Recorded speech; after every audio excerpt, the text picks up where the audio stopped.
This is all theater. This is all just political theater. Political theater. Political theater. Pure political theater. Theater. Political theater. The nefarious, significant and protracted political theater for political theater's sake. I yield back. From Washington, this is Political Theater, Roll Call's review of the spectacle of politics on Capitol Hill and across the country. I'm Jason Dick.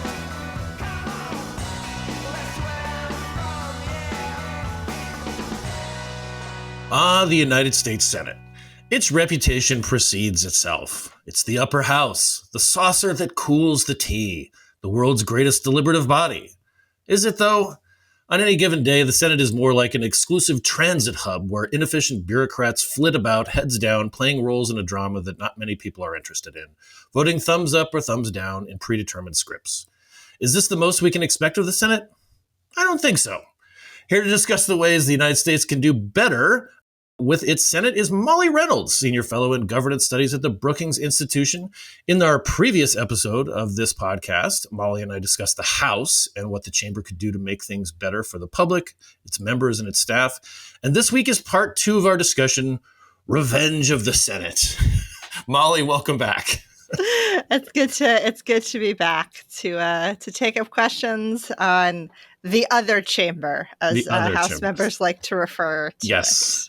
I referred to it in a column I wrote earlier this week as the Boulevard of Broken Legislative Dreams for so many. And it is an interesting place. I mean, it's hard not to be romantic about it because it is not just a House of Lords, as the British Parliament has. It is a entirely separate legislative body, which is meant to have its own quirks and its own character and its own purpose. They have staggered terms, so not everybody is up at the same time, like in the House. At any given time, it's 1/3. Sometimes it's 1 or 2 more because we have special elections or things like that. And it's my favorite term of trivia for it. It is that it's a continuous body. It never really adjourns like the House does. So we always have around 66, 65 senators at any one given time because of the staggered election system. So it's an interesting place, and it's produced some of the true legislative iconic pieces of legislation in the world, Civil Rights Act and so forth. But it does seem like kind of a sad place in latter years, regardless of who is controlling the place, Democrats or Republicans. And we've talked about ways we can make things better, or if they would just take our advice, right? And I feel as if the incoming Senate Majority Leader, John Thune of South Dakota, may have did this solely to preempt us, but he released his legislative calendar last week, and it's pretty robust. We talked about the House last week and how it could be better served by spending more time in Washington working on legislation, putting in the time and the effort. And Thune has said there will be 31 5-day work weeks, which is a lot compared to especially the House's 3 5-day work week schedule for next year. What do you make of that? Is that a reaction to, yes, we were going to work harder, or is it also the specter of recess appointments that the incoming president has talked about? Yeah, I think there are a couple ways to think about the Senate schedule that Majority Leader Thune released. One, the first thing I'll say is that this is the plan. If circumstances arise such that there is demand placed on Thune to let the members go home more often, then there's the calendar's not binding in that way. Right. So there's no, we may in fact see some, canceled Friday work days, or at least canceled Friday session days, I should say. Every day is a work day if you're a member of the U.S. Senate. Right. So that's, I think, where I'd start. And then it is certainly possible that part of the decision to really front load a lot of full work weeks is related to the plans that President-elect Trump has floated for recess appointments. But I actually think it's more probably a reflection of they have a pretty ambitious agenda of things that they want to try and do pretty quickly. So there are both kind of the things that they have to do at the early part of 2025. They will need to process confirmations for, again, assuming that we're not in recess appointment land, assuming we're in the world where the Senate is exercising its advice and consent responsibility. They're going to need to have confirmation hearings. They're going to need to hold confirmation votes on cabinet nominees, people at sub-cabinet levels. So there's a lot of nominations to work to be done when you have a transition to a new administration. There's also, depending on how they choose to resolve, at least temporarily, the appropriations process before the end of next week, before December 20th, they may well have a bunch of appropriations work to wrap up in the beginning of the new Congress. And then you add on top of that, and I think we're going to talk about the budget reconciliation process a little bit later, but there are, Majority Leader Thune has said that his preferred reconciliation strategy involves moving very quickly on a first reconciliation bill that would be sort of a spending bill involving large investments for border security, energy policy, some energy policy stuff that that part may be changes that help pay for the border security funding, that sort of thing. And so that, and if sort of the Thune strategy wins out in the interchamber fights over the reconciliation plan, that's going to be a bunch of work that they need to do early on in the year as well. So I think like when we see that calendar, we should put it in kind of in that context, and also remember that they may or may not ultimately stick to all of those days. I will say that when Thune released that calendar, the other thing that he said that got perhaps a little bit less attention, but I will be paying close attention to, is that he also wants the Senate to vote faster. Yes. So the particularly in the sort of COVID period and then after COVID, the Senate has been taking an extraordinarily long time to cast individual recorded votes. So the Senate, unlike the House, does not have electronic voting. You literally have to be recognized by the clerk. Got to go in and sort of wave your hands, make some sort of gesture so you know they're paying attention to you, and then give the thumbs up or the thumbs down or shout yay or nay. Or sometimes you use an index finger, or sometimes if you're a fan of mob movies, you go you do your hands across your throat. Perhaps the most famous example of this in recent years is the very dramatic middle of the night John McCain thumbs down on the 2017 attempt at repealing Obamacare. Anyway, the amount of time that the Senate has actually spent casting votes, the amount of time that votes are open for, has really become a little bit of a challenge for the Senate, particularly in situations where they have a number of votes that they need to take care of, and just getting them stretched out. And so I will be quite curious about whether Thune can in fact convince members to speed up the rate at which they come to the floor to cast their votes. But certainly when you talk to senators and you talk about sort of day-to-day pain points in their lives, one of them is related to just how long it now takes the Senate to cast votes on things. And I think that I almost see these the calendar and this sort of time together, as related. It's not just time together like in Washington going to, God help you, a Wizards game or something. Don't do that. They're not very good. But it's on the floor. You rarely see a full chamber in the United States Senate, even though they are theoretically there for an 8 or 9 stretch hour of time during any given day. And this thing that I mentioned in the opening, this sort of transit hub, this inefficient transit hub. I mean, the Senate has walkways and trains that take senators from the actual Capitol and the floor to their office buildings. And it's like, you just see somebody go in, somebody who's not, in the either presiding over the chamber or has an amendment at the desk or is there for a specific reason.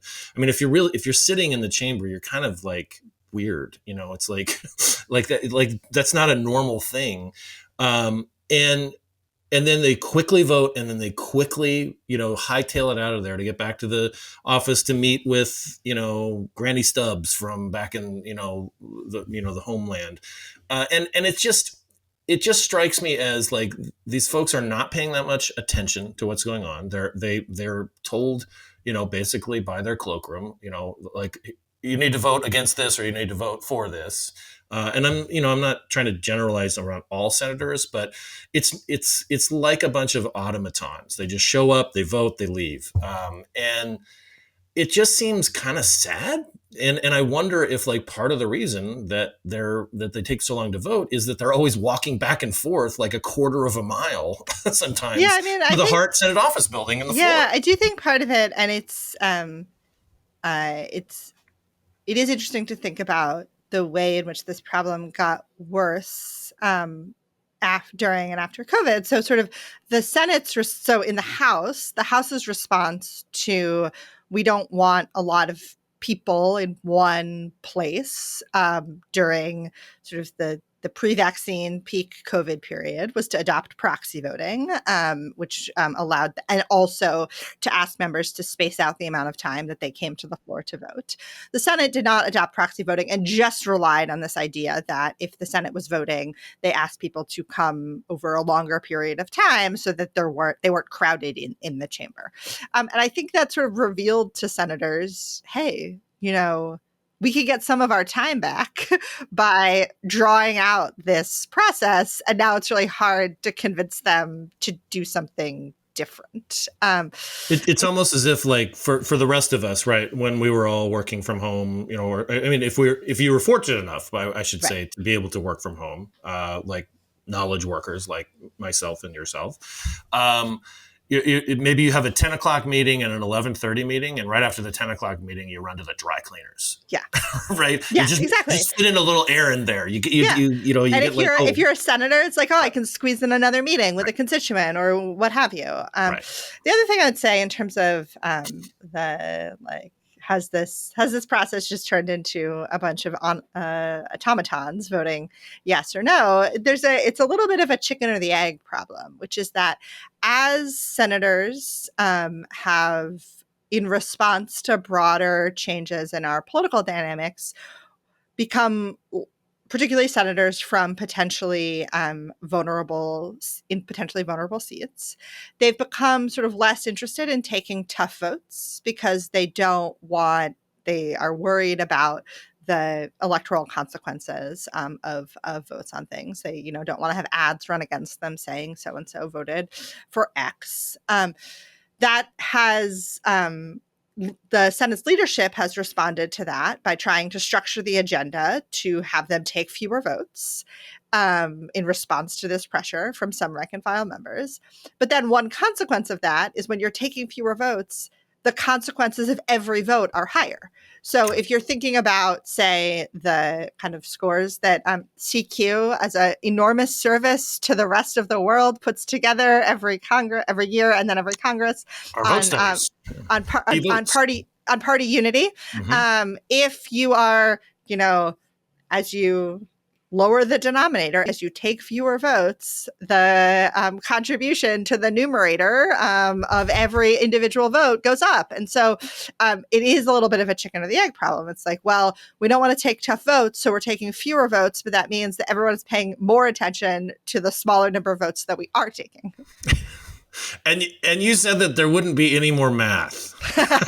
That's true. I did say there would be no more math. But you're talking division. Trigonometry is next, especially when we get to some of the filibuster and reconciliation discussions to come.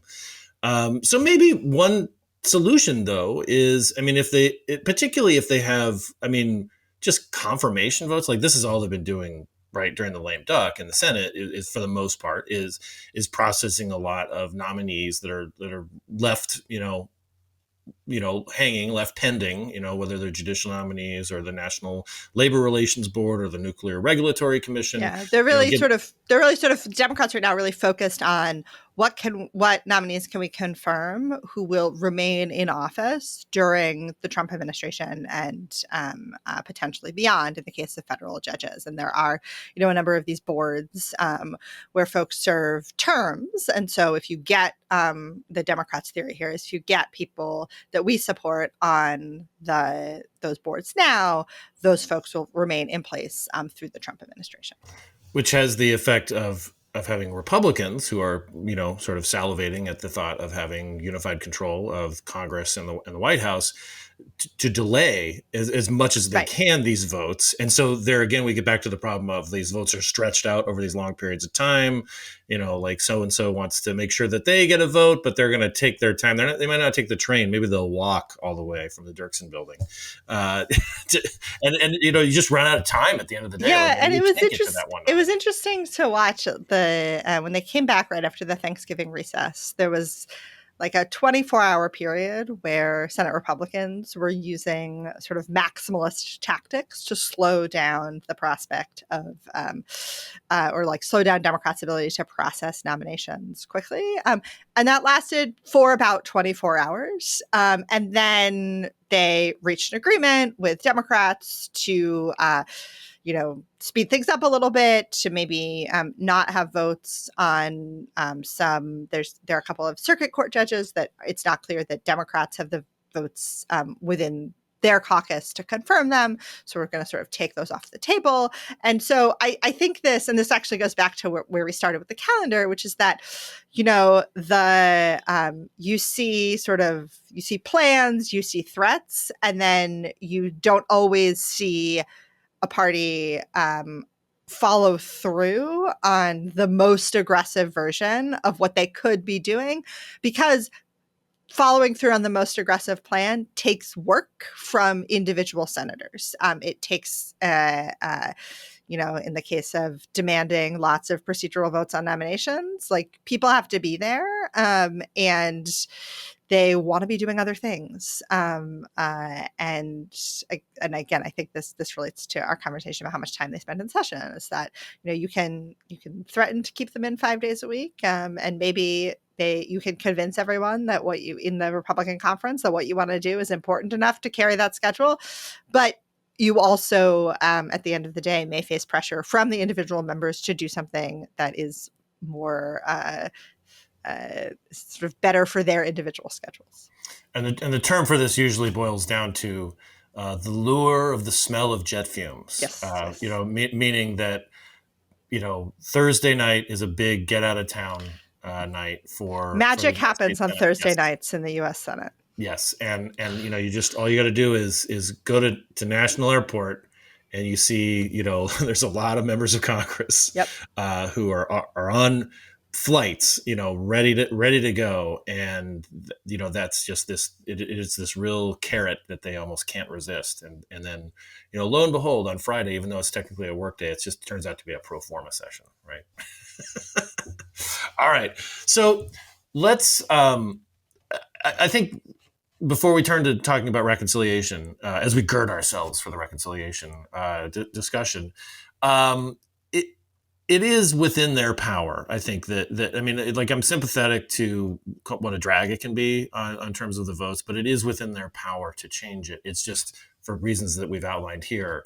There's a reason that it has defaulted to this sort of almost interstitial purgatory-like existence where there's another 48 to 45 vote coming up. There's another 49 to 47 vote coming up. Over and I think this is a really important takeaway in thinking about the Senate in comparison to the House, which is that for a whole host of reasons, the power of one individual U.S. senator is a lot greater than the power of one individual member of the House of Representatives.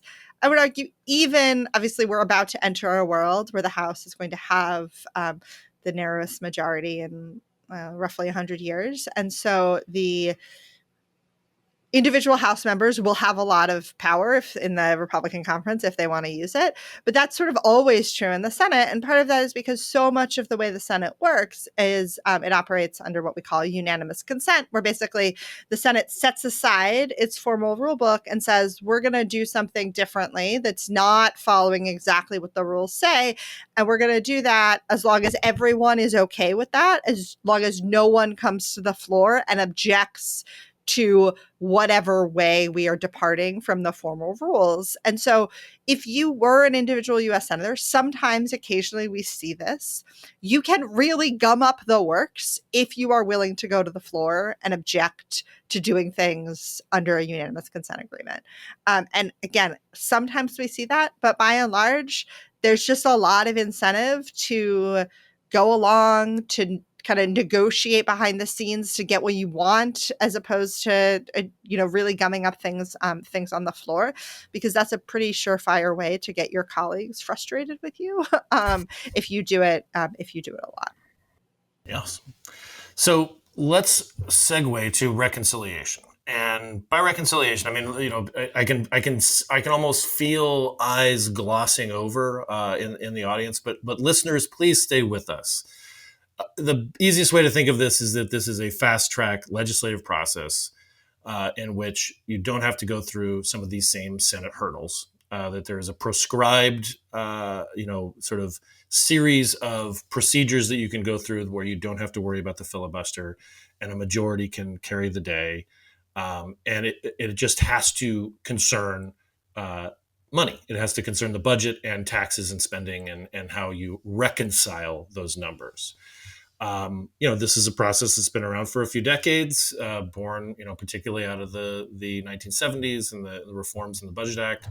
And it has become a way that when a party controls both chambers and has the presidency, that they can enact a decent amount of their agenda as long as they can get parliamentarians to sign off on it, and in each chamber, and not worry about anything but just getting a majority.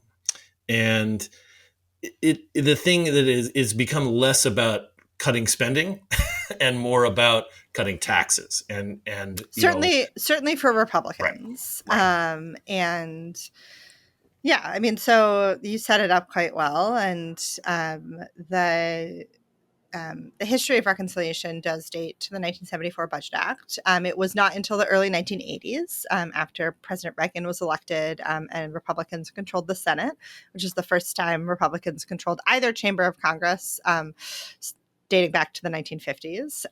They saw reconciliation as a powerful way to possibly enact some of Reagan's conservative agenda.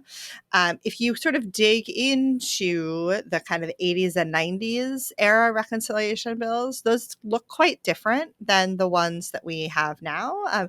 First of all, they were often quite bipartisan. They often passed, again, the Senate, where reconciliation sort of its procedural power is greater because it allows for legislating without the possibility of a filibuster. So they often got large majorities from both parties, and they were generally about deficit reduction. And part of the power of the process was to say, no committees really want to, there was broad bipartisan consensus that deficit reduction was important, and no one committee wanted to bear all of the actual or political costs of achieving deficit reduction by itself.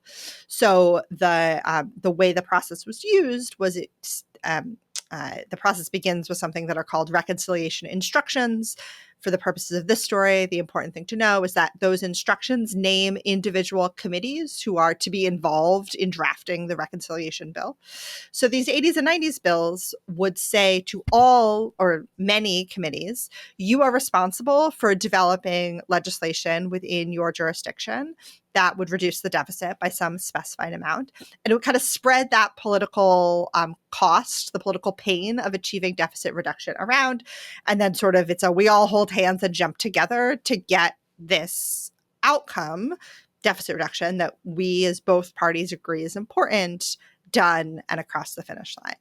And then in the early 2000s, we see a pivot, and we see Republicans begin to use the process for tax cuts. They had 2 rounds of tax cuts under President Bush in 2001 and 2003.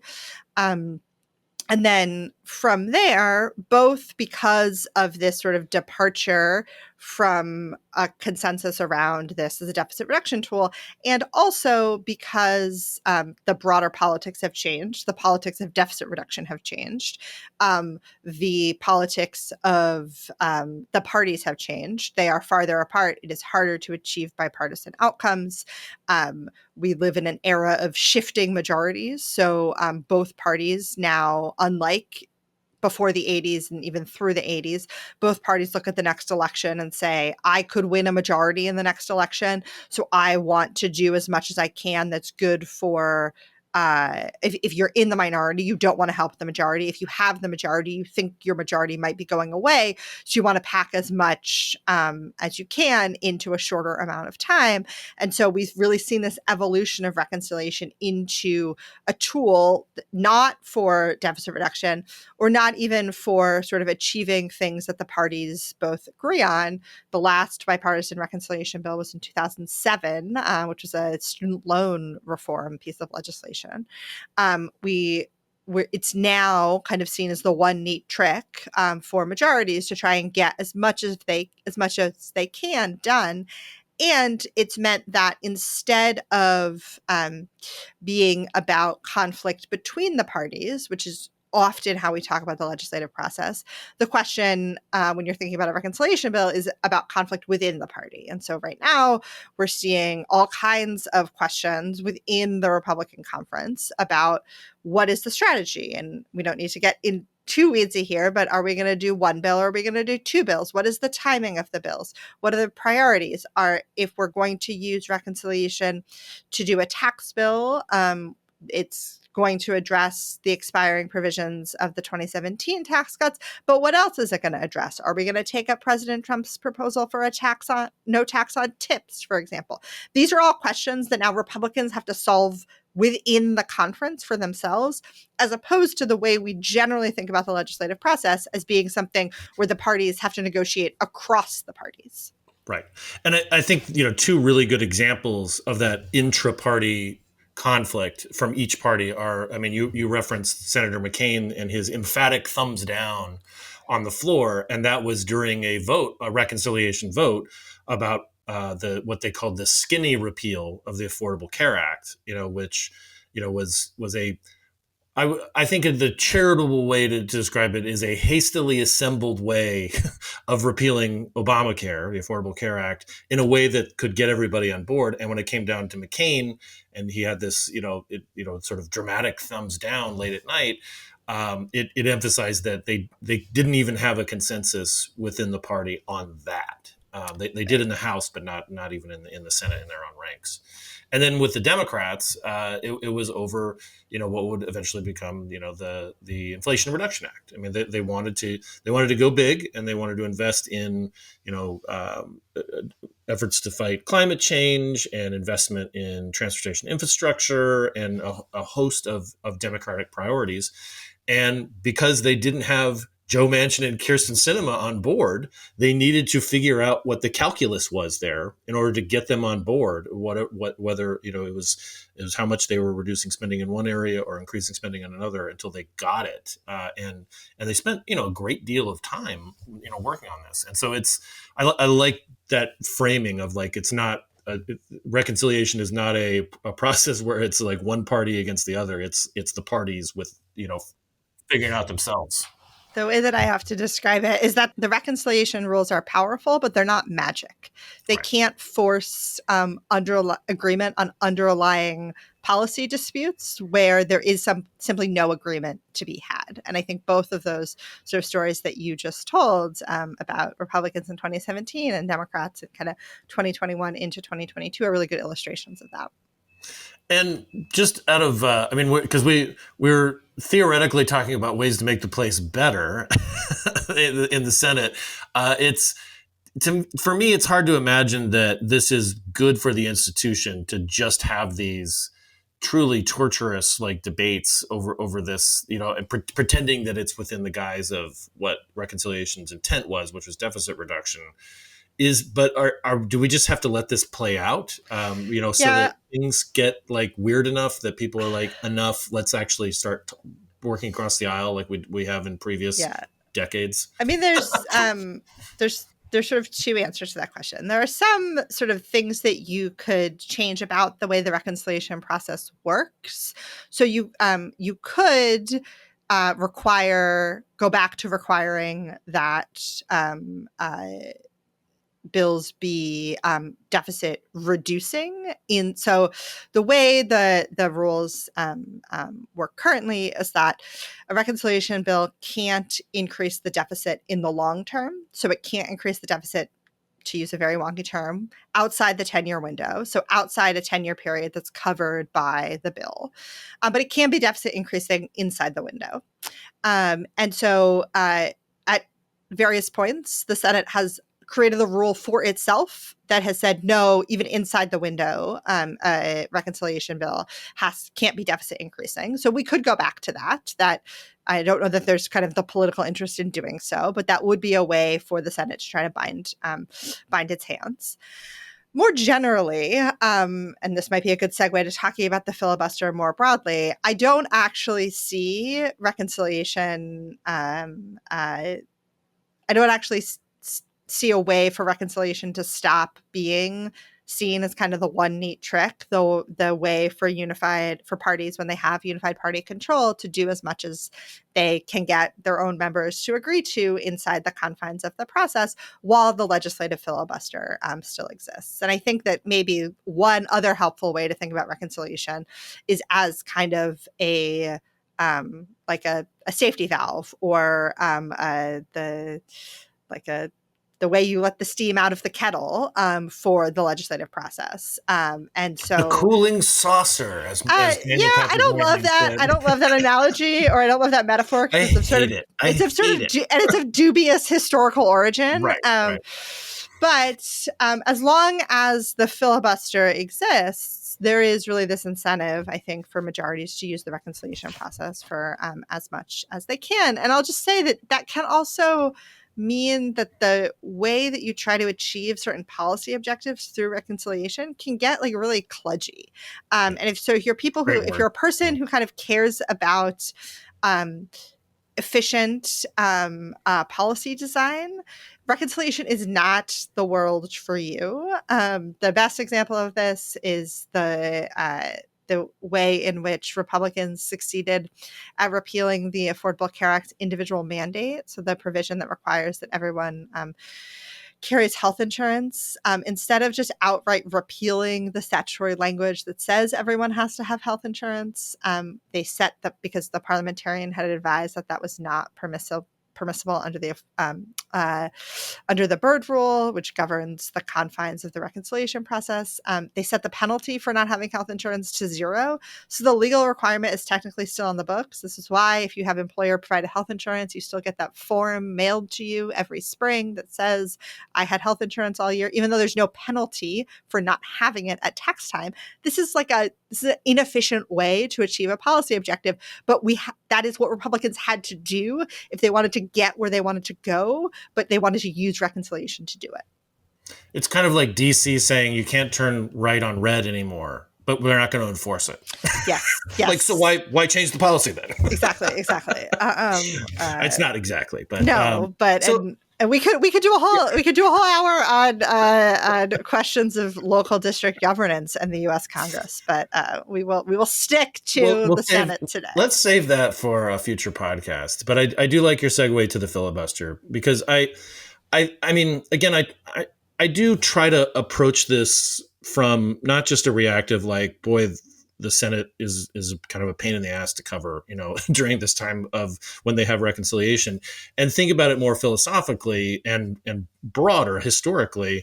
And, what I think the argument for reforming the filibuster or reforming the reconciliation process is also, it's a tough sell, but the reason I would argue that the reason that the parties tend to lose their majorities after having unified control is because they always overreach. And one way that they're enabled to overreach is through the reconciliation process. Or certainly that's where we've landed in recent years, and there's much political science that would back up your assessment of the degree to which majority parties try to overreach, and then that is one of the things that contributes to the out party doing well in midterm elections. Yeah, I mean it's Biden lost after 2 years, Trump lost after 2 years, Obama lost after 2 years after using reconciliation for big swings, tax cuts, Inflation Reduction Act, Affordable Care Act. And to me, it signals that there are consequences for majority, for majority votes. And I feel almost like the filibuster in some ways has perversely incentivized taking nonsense votes because or votes that people know are not good for the public or for the institution because somebody is filibustering, so it doesn't matter anyway. They just get a free pass because of the way the filibuster works, and they're shielded from the consequences of voting in a way that would actually change policy, like on a majority basis. And I think that, again, that's a little twisty, like the logic there. But what would happen if we didn't have the filibuster? And senators just had to deal with the consequence, and House members too, because sometimes the House will pass BS legislation, knowing that it won't go anywhere in the Senate. One could argue that this Freedom for Washing Machines Act that they put, Appliance Week that they passed yesterday in the House is passed with the knowledge that it would not go anywhere in the Senate. Yeah, I mean, there's lots of examples. There's lots of reason to believe that when, particularly under divided party control, a majority in one chamber will pass messaging bills that they know are not going to succeed in the other chamber, not going to become law, because they want to send, again, messages to their constituents that, these are the things that we care about. In a world where we had unified party control, these are the things that we might do, that sort of thing. I mean, I think on this question about what the Senate would look like without the filibuster, I think that a couple things I would say. So one is that it's really hard to disentangle debates about changing the filibuster from debates about policies that a majority wants to change and can't in the presence of the filibuster. And so when we look back at the history of what has actually ultimately precipitated filibuster reform, it has often been when a majority party has something that they really want to do, the minority party is stopping them, and the majority is sufficiently committed to that thing and has enough votes within its own party to make the necessary change to the filibuster to get it done and really to change the way the Senate works. And so I think you always have to be asking yourself, if we're going to see a change to the filibuster, what's the issue that's going to force that? What is the thing that's going to break the dam?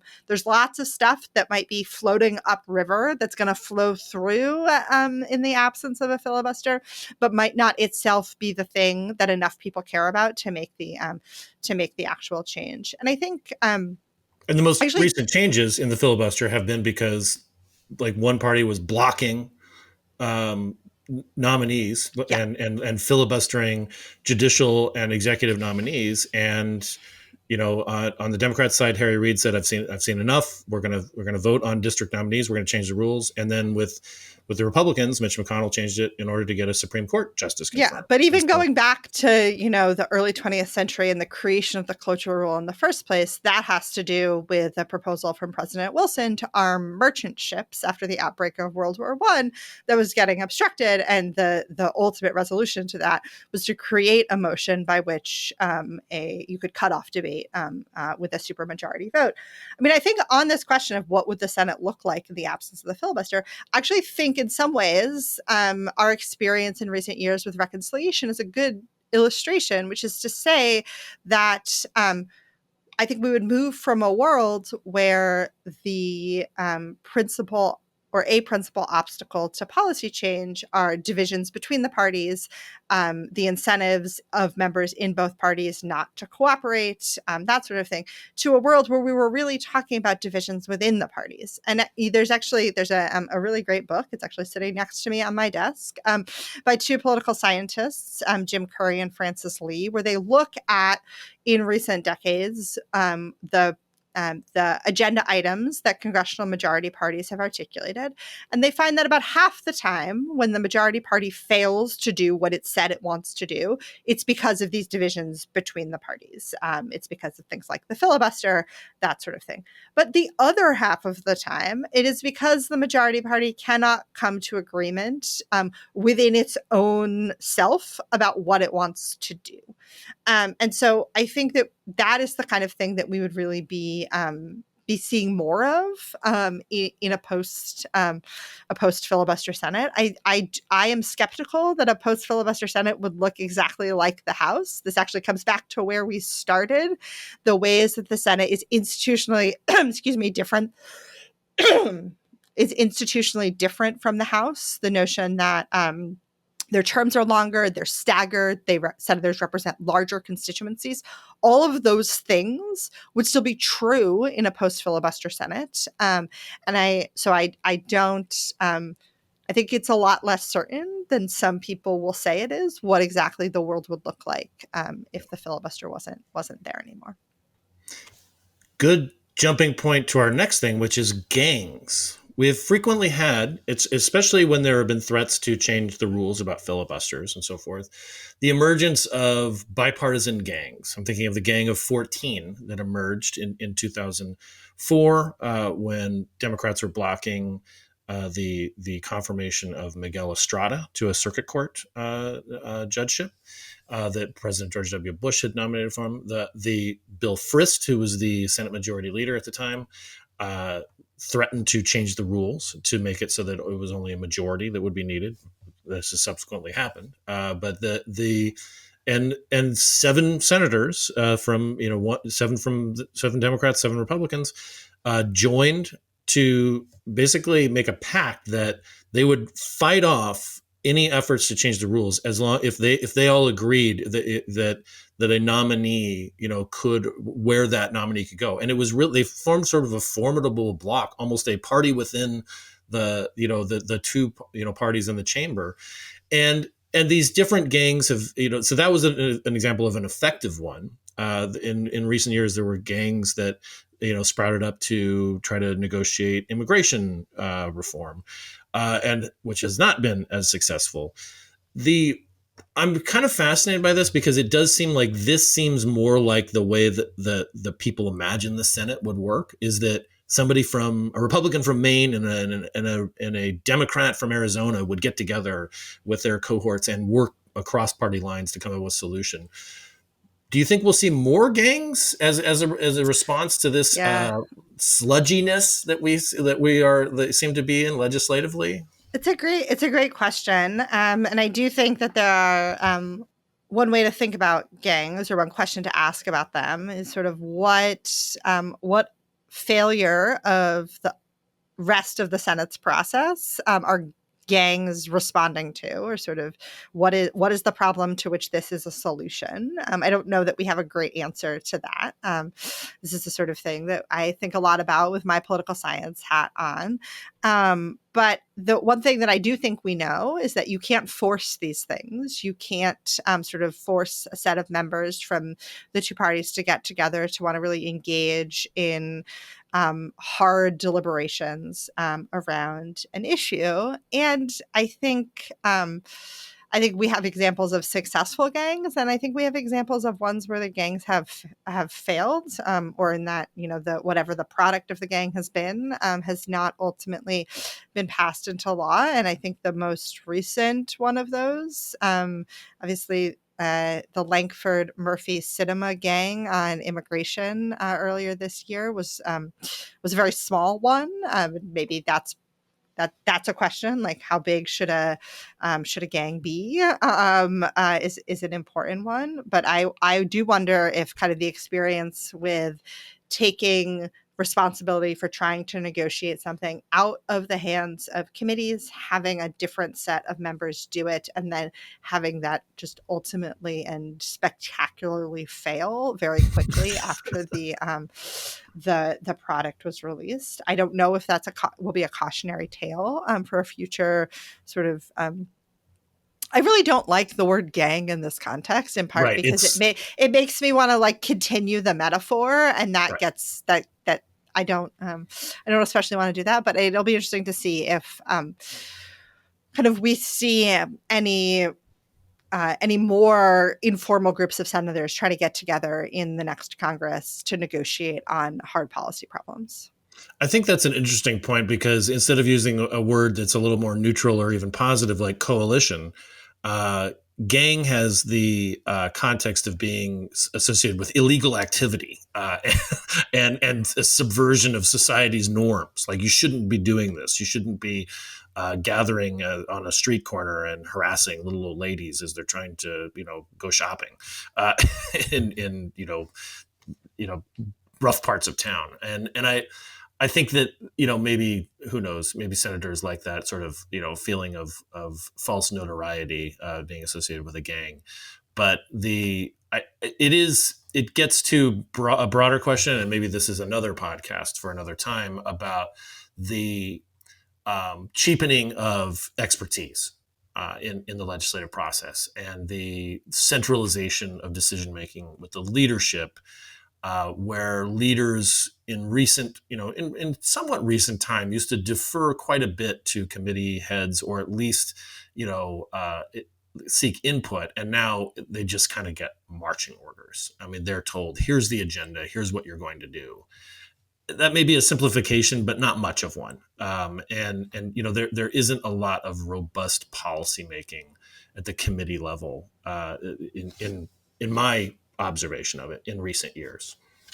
And I think that this, in some ways, this goes back to something we talked about last week in the House, which is this question of, what gets floor time? If you're a Senate committee chair, what's the incentive to work on something if you don't know that it's going to come to the floor, or your only real opportunity to try to get it done is to hope that it gets attached to something else that's considered a must-pass bill that's moving. So again, here is a place where I do think there are some similarities between what we've seen in the House and what we're seeing in the Senate in terms of the incentives created by the choices. And again, we can explain the choices that leaders make over why they manage the floor this way. I was talking a little bit about, the desire to avoid tough votes, that sort of thing.